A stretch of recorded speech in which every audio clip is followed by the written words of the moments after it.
Deus está presente, viva Jesus em nossos corações para sempre.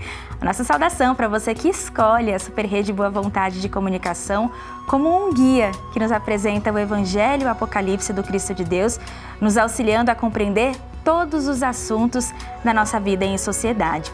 Na semana passada, nós trouxemos aqui nesse espaço de esclarecimento as dúvidas da audiência sobre questões espirituais relacionadas ao consumo de pornografia. Muitas outras perguntas chegaram, por isso a gente retoma o assunto no dia de hoje e você pode continuar se manifestando, trazendo a sua pergunta, o seu questionamento sobre esse ou sobre outros temas pelo WhatsApp da Super Rede Boa Vontade de Comunicação, código de área 11 99 831 8195, ou ainda pelos comentários do canal da Religião Divina no YouTube, youtube.com/Religião de Deus Vídeos. A gente conta hoje com a participação, mais uma vez, da ministra pregadora da Religião de Deus, do Cristo e do Espírito Santo, irmã Paula Feliz. Seja bem-vinda mais uma vez, irmã Paula, desta presente. Viva Jesus, muito obrigada. É uma alegria estar aqui no Comando da Esperança para encontrarmos em Jesus as respostas seguras para o nosso caminho. Bom, a gente traz então, irmã Paula, a pergunta de uma ouvinte que preferiu não se identificar, naturalmente esse direito é respeitado, e assim então ela nos escreveu: como eu posso fazer para me libertar terminantemente do vício da pornografia, se mesmo orando e tentando não pensar, me dá vontade de assistir? Sim, acho que um ponto muito importante que está presente nessa pergunta é o termo vício, né? Que nós podemos pensar como, e precisamos, como dependência. Inclusive porque a palavra vício, ela fica com uma conotação na nossa sociedade pejorativa. Muito. Vai para uma esfera da condenação moral. No geral, hipocritamente, a nossa sociedade trata essa condição de saúde, nesse caso, né, de um adoecimento, um transtorno, inclusive, como se fosse um aspecto moral. E todo tipo de dependência, a gente pode ser generalista a esse ponto na nossa sociedade, descamba para o lugar do julgamento. Ah, essa pessoa não tem caráter, essa pessoa não tem força moral, né? E essas conclusões, além de serem julgadoras, condenatórias, injustas, elas não são verdadeiras. Então, quando um quadro como o de dependência se estabeleceu, a pessoa precisa de acompanhamento médico, acompanhamento psicoterapêutico e possivelmente psiquiátrico também. Ninguém precisa se alarmar quando a gente fala de uma coisa dessa. Inclusive, o irmão Paiva, presidente e pregador da Religião de Deus, do Cristo e do Espírito Santo, fundamentado em Jesus, nos ensina a reconhecer que a ciência de Deus se manifesta no mundo por intermédio da ciência humana. Então, as diversas especialidades da medicina são instrumentos da vontade de Deus para vivermos com equilíbrio, para vivermos de uma forma completa, de uma forma equilibrada. Neste livro, A Missão dos 70 e o Lobo Invisível, ele problematiza o assunto e fala da necessidade de olharmos para os transtornos mentais com essa seriedade, compreendendo a importância do amparo espiritual, mas não fugindo da responsabilidade dos tratamentos materiais também. Na página 154, ele escreve: ainda há muito a se compreender espiritual e materialmente falando. Portanto, não se deve ter vergonha ou medo de diagnósticos dessa natureza, os diagnósticos ligados a transtornos mentais. Pelo contrário, é preciso encará-lo com serenidade e fé realizante, a fim de enfrentar e superar qualquer aspecto clínico adverso, contando sempre com o indispensável amparo de Deus, do Cristo e do Espírito Santo. Costumo afirmar que o organismo humano é a mais extraordinária máquina do mundo. Mesmo assim, falha. Contudo, com amor fraterno, até os remédios passam a ter melhor resultado. Então aqui ele nos convida a uma postura de equilíbrio, porque às vezes, especialmente as pessoas que cuidam da sua religiosidade, né, da sua espiritualidade, pensam assim: ou eu vou adotar uma postura de cuidados espirituais, e isso demonstra confiança em Deus, ou eu vou abandonar os cuidados espirituais e vou me concentrar nos tratamentos materiais, porque já não considero que Deus há de me socorrer. Mas por quê? Por que nós estamos fazendo uma separação tão categórica, tão perigosa dos elementos de matéria e espírito, se o próprio Cristo Jesus nos mostrou que tudo é espiritual? Deus é espírito.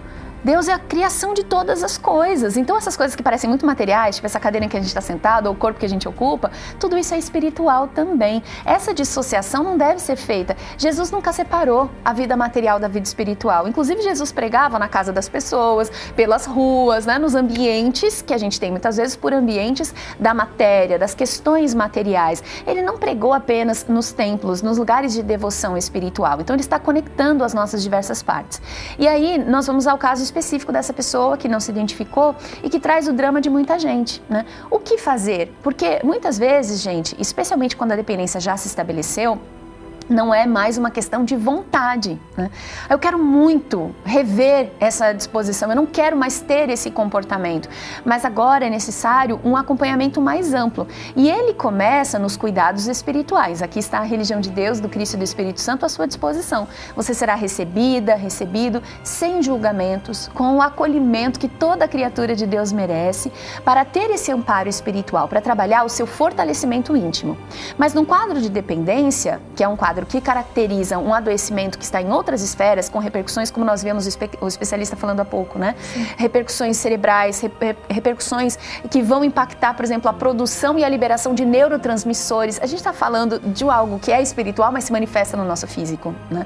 Então, além de todo o cuidado ligado à compreensão das tendências e hábitos que levam a esse comportamento, então a necessidade do acompanhamento psicoterapêutico, muitas vezes vai ser necessário também um acompanhamento clínico, como o irmão Paiva fala aqui, né?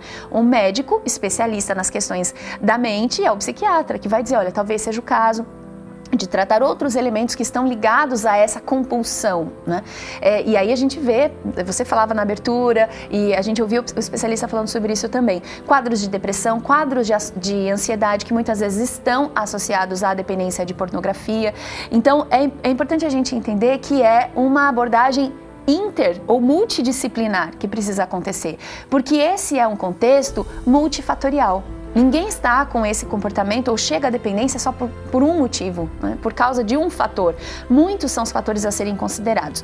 Tudo começa no espírito, então o amparo espiritual é indispensável para estabelecer essa resistência, né? Mas é preciso buscar também os recursos do tratamento da mente. E isso significa buscar o acompanhamento psicoterapêutico, que muitas vezes vai ser longo, porque é preciso entender de onde vem esses traços de compulsão, essa necessidade, né? Ao que está associada a sexualidade neste caso. Porque a gente viu, inclusive, em momentos anteriores em que tratamos sobre o tema, que aliás está à disposição de todos no YouTube da Religião Divina, né? Sim. Essa reflexão que a pornografia, o consumo dela em si mesmo já é prejudicial à saúde espiritual, à saúde emocional, à saúde dos relacionamentos e à nossa saúde social. Mas quando chega um quadro de dependência, então os prejuízos são muito mais abrangentes e aí já não dá para lidar sozinho, né? A gente precisa desse amparo técnico, inclusive material, para dar a essa pessoa ferramentas. E esse é um ponto que eu queria trazer. Tem muito contexto bem sucedido, gente. Os tratamentos funcionam. Ninguém precisa falar, nossa, eu vou ficar para sempre refém. Eu não vou ter mais os meus relacionamentos, eu não vou ter a minha saúde de volta, eu não vou ter o meu direito de decidir de volta. Vai sim. Funciona. Funciona porque o amparo espiritual é efetivo, funciona porque a competência técnica dos profissionais de saúde é imensa e é possível encontrar um caminho, né, para retomar a própria vida, viver com saúde, viver com verdadeira liberdade. Bom, a gente agradece a você que abriu seu coração, né? E teve muita coragem, certamente, de encaminhar a sua pergunta, a sua dúvida para a gente, representando a história também, a experiência de tantas pessoas que podem, a partir desse esclarecimento da religião divina, construir, né, uma nova história, construir um novo futuro. A gente traz aqui também, irmã Paula, a pergunta da Arielle Rodrigues, de São João da Boa Vista, no estado de São Paulo. E assim ela nos escreveu: assistir pornografia pode atrair espíritos ruins? Bom, essa é uma pergunta excelente. Primeira coisa que a gente precisa se lembrar é que todo hábito é um hábito espiritual e tem repercussão sobre a vida no invisível. Então, os espíritos, sejam eles evoluídos, esclarecidos moralmente, espiritualmente bem responsáveis, né, eles vão se aproximar de nós na medida em que nós tivermos essas atitudes. Atitudes de responsabilidade, de equilíbrio, da busca por uma vida espiritualmente consciente, ou seja, pensando nas consequências dos nossos atos e buscando fazer escolhas que nos aproximem, portanto, de consequências felizes, equilibradas. Existem espíritos que não estão nesse lugar de evolução ainda, que estão muito envolvidos pelas suas próprias ignorâncias. Às vezes a gente vive com uma ilusão de que até o conhecimento popular chama assim, parece que a pessoa morreu e virou santa. Ou seja, como se depois que a gente passa pelo fenômeno da morte, todos os nossos hábitos, tudo que não era bom na gente tenha ficado para trás. E não é bem assim, porque ninguém muda de uma hora para outra. A gente já é espírito enquanto ocupa o corpo, a gente não vai virar espírito depois da morte. Então aquilo que a gente já era aqui repercute no que a gente é lá. Muitas pessoas, por exemplo, com um quadro de dependência da pornografia, não aceitam tratamento aqui na Terra e continuam sem aceitar tratamento no mundo espiritual.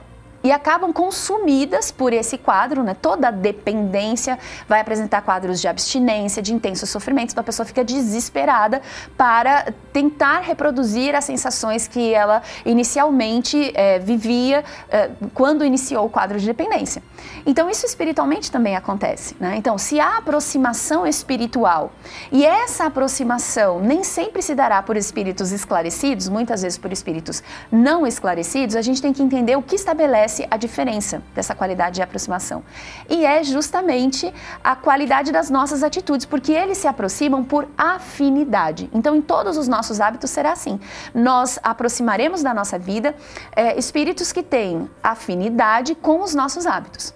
Se nós desvinculamos amor e sexo, se nós esvaziamos a nossa sexualidade do compromisso, do respeito, da afetividade, por afinidade vão se aproximar de nós espíritos que fazem essa mesma separação.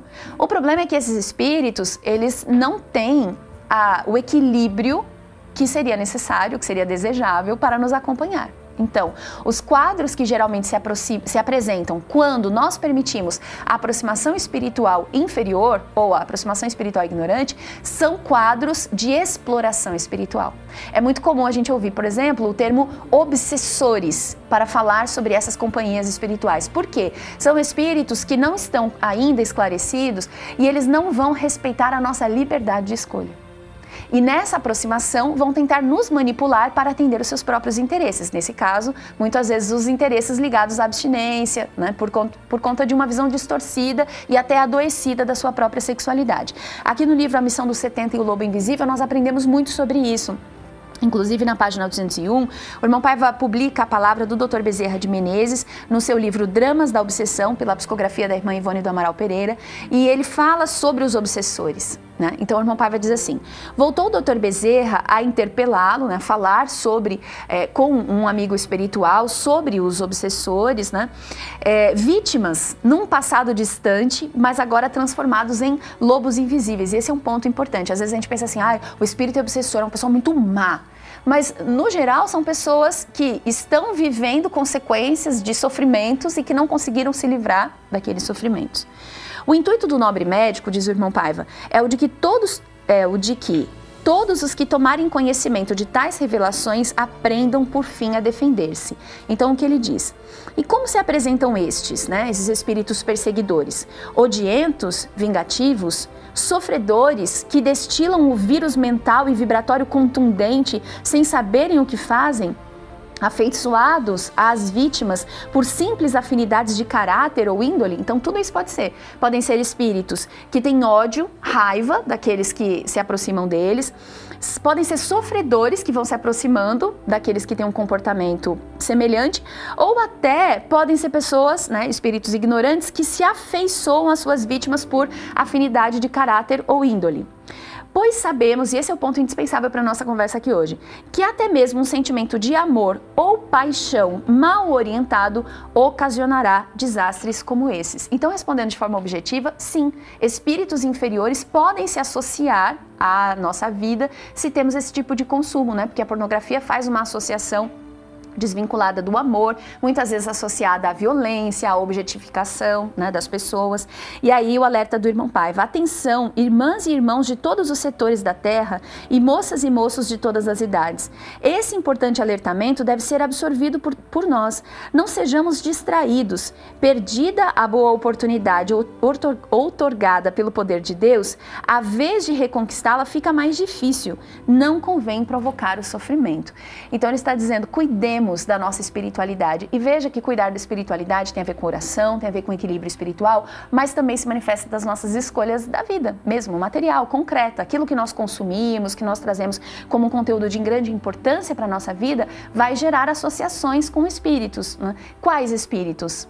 Então, que seja uma associação consciente com o mundo espiritual superior, tirando do nosso dia a dia conteúdos que possam nos colocar expostos, vulneráveis a espíritos que não têm condições de nos ajudar e que, na verdade, vão nos adoecer também. Bom, fica a dica, essa publicação, esse livro de autoria do irmão Paiva Neto, A Missão de 70 e o, entre aspas, Lobo Invisível, vai abordar em várias frentes as questões do nosso cotidiano e como aquilo que muitas vezes a gente entende somente como manifestações da materialidade tem um impacto direto nas nossas companhias espirituais, tanto as dos anjos de Deus, dos espíritos de luz, dos anjos da guarda, quanto também desses espíritos ainda ignorantes da lei divina. O livro está disponível no site clubeculturadepaz.com.br.